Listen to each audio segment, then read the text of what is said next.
What's up mga kamare, mga kamarites? Welcome na naman sa panibagong umaga ng buhay ko. Woo! At syempre, umpisahan nga natin itong panibagong araw na ito na pagpapasalamat kay Lord kasi pinagkalooban niya tayo ng panibagong umaga.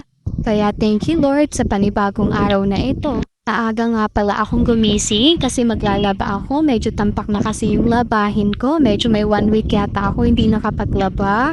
Kaya eto, dali-tali ako nagluto ng almusal. Nagpainit na rin ako ng kape. Medyo natatakam kasi ako sa kape. Kaya eto, nagtimpla ako sa coffee maker. Apa, mayaman. May coffee maker. Bigla ko naalala nung bata ako, wala kaming gamit na ganito. Naaalala ko pa nga pagka magkakape, magpapainit pa sa tiulig. Tapos ngayon, eto, pa coffee maker na lang. Aba, nakakaluwag-luwag na. Pagkatapos ko nga magtimpla ng kape, kinuha ko na yung initan ng tinapay. Magpapainit kasi ako ng tinapay. Yung tinapay kasi medyo may kalumaan na ng isang araw pa, kaya naglalagas-lagas na. Kaya ipapainit ko muna para naman masarap-sarap kainin at saka mainit-init. Naalala ko bigla nung bata pa ako, nung ulam ko, bangus na chichirya at saka karaoke. Naalala niyo pa ba yung mga chichiryang yun? Ang sarap-sarap niya, lalo't may sabaw na bagoong patapik-tapik sa kanin. Grabe, ang sarap. Grabe, sarap balikan ng mga nakaraan kahit na medyo kinakapos, masaya. At ayan nga, naglo-loading pa ako dyan. Pero ang totoo, natutulala lang talaga ako kasi yung utak ba namang 1 MB may maglo-loading pa ba doon?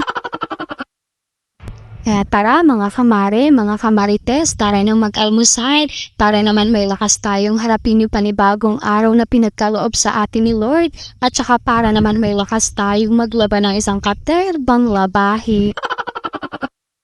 At pagkatapos ko nga mag-almusal, nagising na din si Madeline, kaya binigyan ko na rin siya ng almusal niya at pinakain. Inaaliw-aliw ko pa nga para kumain kasi nawalan siya ng gana ng ilang araw sa pagkain. Siguro sa kakakain niya ng candy at saka chicheria. Kaya pinagbawalan ko muna siyang kumain ng mga ganon. At ayan nga, medyo bumalik yung gana niya ulit sa pagkain. Kumakain na siya ng kahit papaano pa konti-konti. Piniyudan ko na nga din pala kasi medyo panasin itong batang ito. Kaya ayan, may kukunin ko na rin yung electric fan kasi pawisin siya. Alam niyo naman kapag tinuyuan ng pawis, inuubo ang mga bata at saka medyo may pagka-sensitive yung katawan nitong batang ito. Basta pawisan, nagkakaroon siya ng bungang araw tapos kating-kati naman siya sa katawan. At ayan na nga, nag-umpisa ng mangate kaya pinahamot yung paa.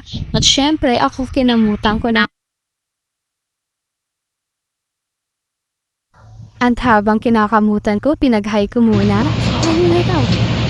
Hi muna ikaw din sa cellphone. Ano sa cellphone? Hi muna ikaw. Hi. Nakita niyo naman, ang ganda ng smile. Nahiya ako. Hi muna. Hi. Habang nag-aalmusal nga si Madeline, natapos na rin yung unang ikot na isinalang ko sa washing machine, kaya tinanggal ko na para malagyan ko ulit ng panibagong sala at para na rin makapagbanlaw ako. Buti na lang maganda ang mood ng gising ni Madeline, hindi nagliligalig at kita niyo naman may pasayaw-sayaw pa. Sabi, isa pa. At eto nga, magbabalaw na kami at kinausap ko nga siya. Bebe, paglaki mo, ikaw na maglalaba ha. Pagkatapos nga magbanlaw, dali-dali ko inilagay sa dryer para ma-dryer na siya at saka maisampay ko. Medyo tumatanghali na rin kasi para umabot sa sikat ng araw para mamayang hapon matuyo na din agad. At ayan nga, napaliguan ko na rin si Madeline, medyo babad na rin kasi sa tubig. Kaya ayan, nag-hi pa. Hi! Habang nagda-dryer nga ako ng damit, pasilip-silip sa camera at medyo may pasayaw-sayaw pa yan ng pabahagya kaya akin pang inudsyukan pero hindi naman ako pinansin, dead ma.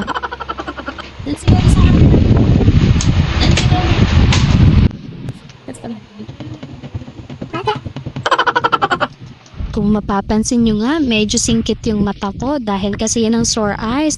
Pa 4 days na ako may sore eyes ngayon. Sabi nila 3 days lang gumagaling na, pero yung sa akin parang aabutin pa yata ng 1 week.